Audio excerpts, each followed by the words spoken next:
Awusia for nkrofo bebrina na ntiase na omunjintum se agrada abofra no behwie no adomushira kyese akwakoye twemamentwe wo social media no so now mranche hene ababonten ama kyese no so ababekere na adwen yafa ho na wa raise concerns bi dead pefe se abofra na ode ne bekere agrada de ne bekere no enya agrada ba adomushira nemmom ne ba Clinton ne ba no that means agrada ne na eneye abofra na ode no ebekire wo camera mu no na abusua mrante hene achechense bebremu arezi concerns ebekọ ne akwakohwem ba mesro so bi mi subscribe atim no mia ebe na ewo channel like video no so na bibia enye kama pa amankra do so aka kasakakra de afa ensema etwagu de fa adomushira ene agrada ho achesini nanom enya asem ketua kra ebekọ nya akwakotie sansem wenna emu but now yebeka ya agrada ene ayeni nwa 1 gig enya asempa wo social media no na enya asem ketwa ema chise ne yere dokas be so so ekowi ase no na ne yere dokas ni nua afia so be so asem no mu bi ema chise afia no bibi keys bebre edugu agrada so na enya asem ketwa na abusia na ano odin afia no be kasa ya kire se agrada asem period se ko ne ba adomushira ema chise echi kwampo mic ebe so se ampa agrada ekuniba no amachisomako akwakosi abofra na agrada krampo enka ho bi na meka okakra yenti asema afia ekayen no wo ban shira no ogu fom 2 years because of the odene koyeye no ogu fom fie mienu a odene bo na wia te se wowo odene bo wia te se wowo eno na ya ofere won ya odene ayenti wudri mirika ekokun ne to twene no abusia we de wasuma o say nam de agrada de adomchira ye chese na ne bogu fom abofra no ntimi nanti na ne fere ne na gu na ni wonti no otama adomchira koku no to no twene ye abusia this is a serious allegation say nya no kra enti afia be ka asase we no na akwakoyese ensem na afia be kan no esan se oben abusia no direct nti no na akwakoyese bebre na agitumu se ye no kra se ampase agrada badomshira efrim kopem se agrada eba begina camera mu de adomshira ba beginam na wo chese ne birthday a wo di third birthday a chese no krampo sa akotwen se bebre ba ya echire na agrada nankasa sa ba bonti bi beka se enyande ode ne ba the real age ebeto abonten na mpenifo krampo no mudi mu birthday a mompese mudi mu real age ebeto abonten na ono ne ba no adenti na wo se o chire ne real birthday anase ne date of birth nankasa ewo eye social media no so ema eye na tanfo so ehu abofra no 8 abusia asemwe die na etwetwe bebre na aso eno na chese mrante hene afa chese wachechensemu na raise concern nkukra se na nusha okọ school a anase so wuya de obekọ school or classmate ana chese dada yentimi hu school krampa adomshira ekọ chese nsem de waka bebre na yentie eye mrante hene agrada ti social media so and oni ni nua 1 gig enya problem oni ni nua 1 gig nya problem no yeti say 1 gig ene ne yere eba abontena ye fe no afia di nsem bebrebe betudwa a wo pa kire say agrada so yo ba on den no mfa ne ba na wo wuo no ema meto abontem ye hwe fofia ntoata agrada ba abontiri be suturo bi e de ka kire omane so no eye 1 gig mi kan sem no me pese me bon sem ne tofa na me de kire mo ntoko bi na esole ye na maami ngegedi ni jimi eji so mu anu omu kontokwa na owusu be mpako daada wo mu no sa ntokwa na me pese me kire mu na be si bibi so eye omane 1 gig ene ne yere ede nsem ne be tu abontene no agrada ahase se osu na odampa so ene oye sa video no okache social media phone na se omane 1 gig ne yere ne se wakuni ba ne dia ene sa dia eye 1 gig ene ku ni ba no edidi mua na mic so di bebo mu o ena mic kire se wono ene ne nkrofo ena omkoko sie akoda no eye adum hira ena me kana asem no maame agrada jimifo no waje atum pefe se ne ba no wawu enu tu akoho ntokwa awie tie ne ye agrada aje atum se waku ne ba no wawu dada akora na wu ama wono kro omane 1 gig abedi ho adanse se ne ba no wawu eto so biem 1 gig yere afia obe confirm se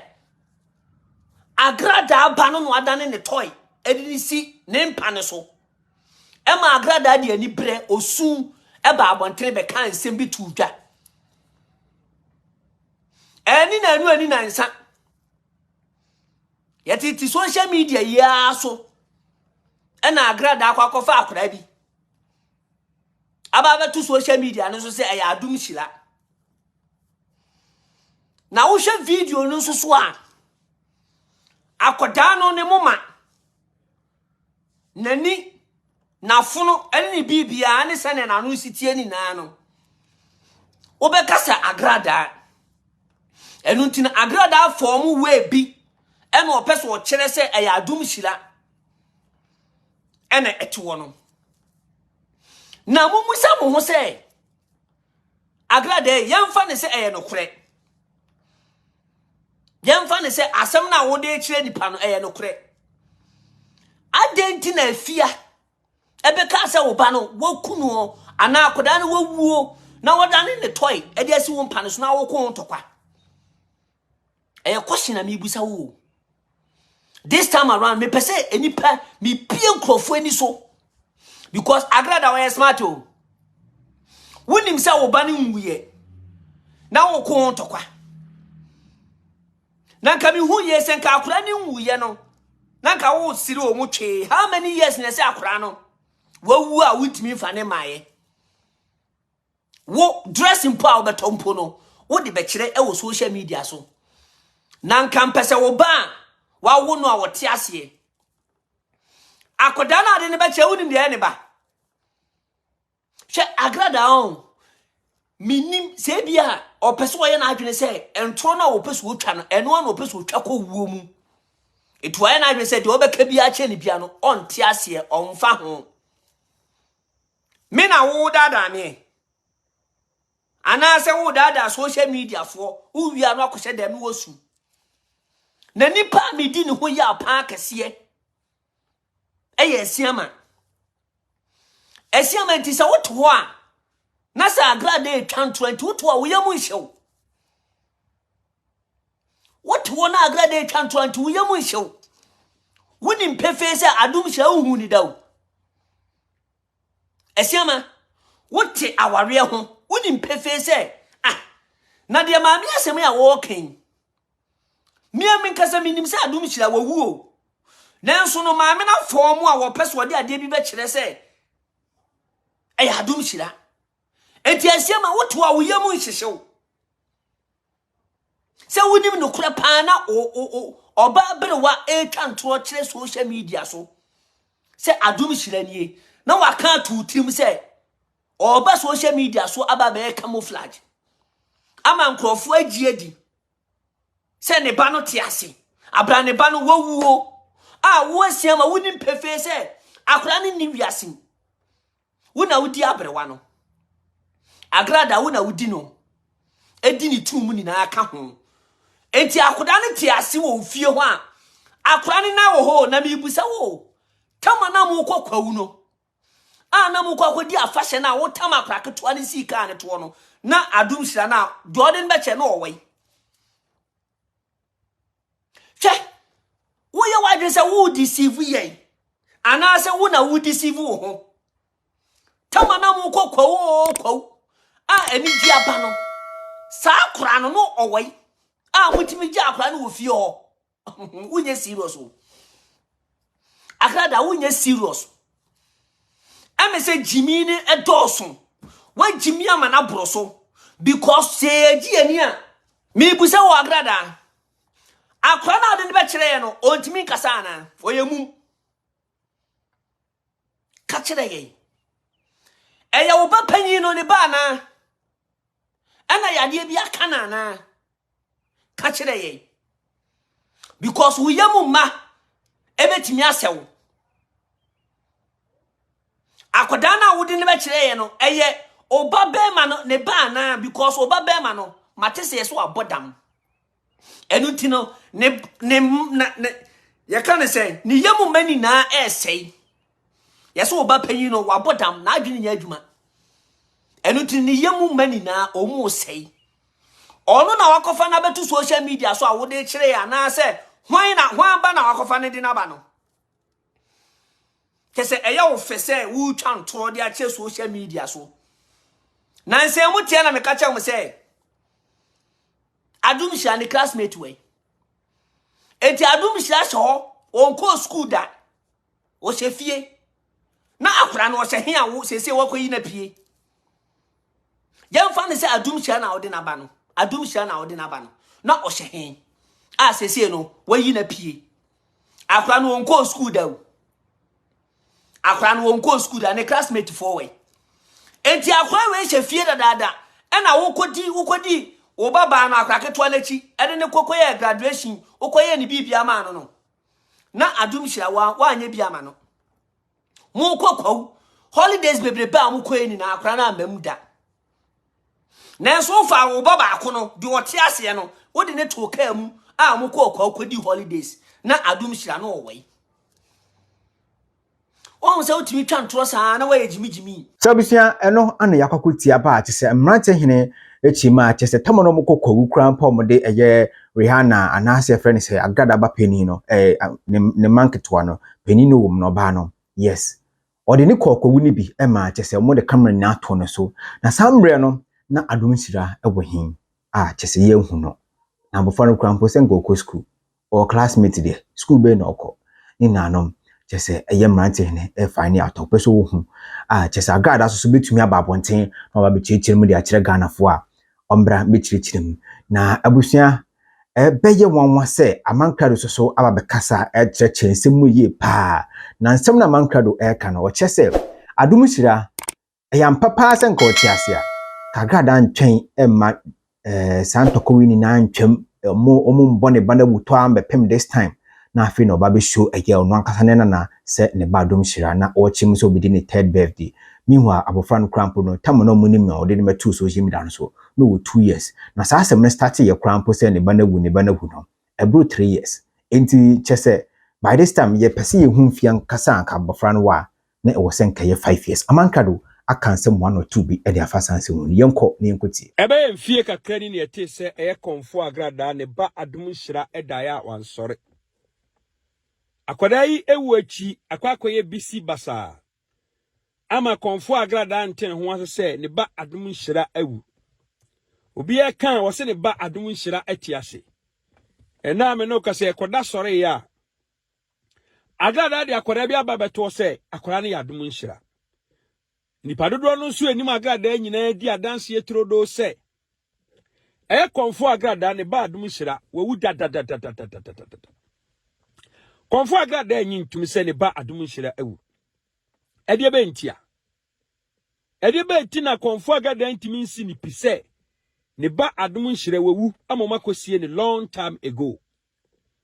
ene konfo agrada de akoda bi abeto se sa akoda we sei ana eye adom hira ono an o sheda ana ode ne koko sie ye ana no mpese nipa behu se ne ba adom hira etiase nti ne ba adom hira de obi akase wewu a trudo tradan sensem adom hira tiase onwu ye bia agada nkonkofa adom hira mra sa akoda we sei no de ne ba yo orofo akoda idi na hwe original adom hira. May her soul rest in perfect peace. Sheniye pa never compare. Se edie ba den bone be pa ne ba konfo agrada atirimu a. Ode sa akoda we say ya kire wiase amansan nyina se sa akoda we say ene ya dum nhira.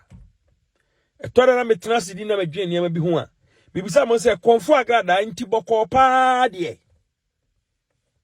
Adum nhira te ase anko wadi mfie nsia. Ena kwada ya konfo agada ne kire se wono ano ya adum hire afi no adi mfie miensa ne ba eye okle ne baby mama a otoso miensa wono ana ne ba ene akoda yi agrada se ono na ye adom nhire yi orofo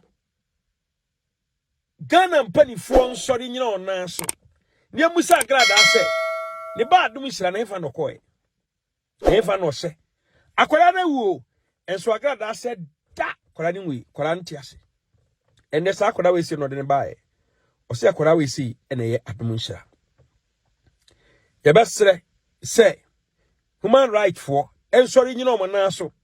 na yendokro eye konfo agrada se ne ba adom nhira na amanfo si wewu na tenchina che ono de o se akoda ni nwuye bia no akoda no wefa na akoda we se na konfo agrada ne ba na anaso okwa kotu adom nhira efun e de ababa kire eye human right service for konfo agrada no kra won kanti ana eye Sarah Gold nsensem baaye enipa ejinamu adi adanse ama na akwa dindindin no konfo agrada nka no kre onimi no kre ka ukura ni mpokura na uji se waye no na ogene ho ene adom nhira wawu dadaada sabere ni dompe mpokura apro e wasase ase no konfo agrada se ne ba adom nhira bi enwuye akoda we se no de ne ba be kire yi o adofo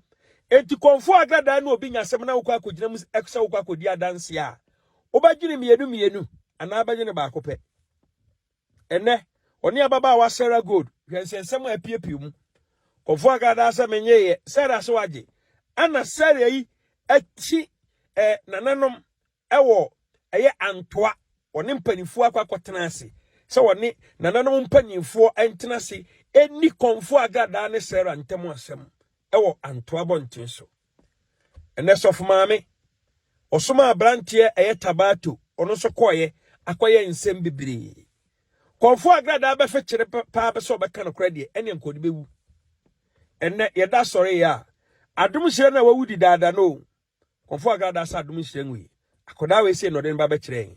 orofo hwen kwara mienu na wa pass o judgment na fa comment egu ase ono mboko enye ntokwa wala busia so eno ana chesa mankrado ene eye mrante hene ababetro matwen ede afa aya adom nhira ne chesa agrada sensema etwagu social media so agrada chirimi a chesa ne ba no mumpe ono ano besu no camera no mu onwuye adom nhira no ono ana chesa obesu no a chesa ne ye ni gisem bibina eni agi bibina aso se oboa na na brankra so be ka so oboa ne ade but ne no agrada ese enyade obefiu bia ne ba na no obesu no ntuwa ope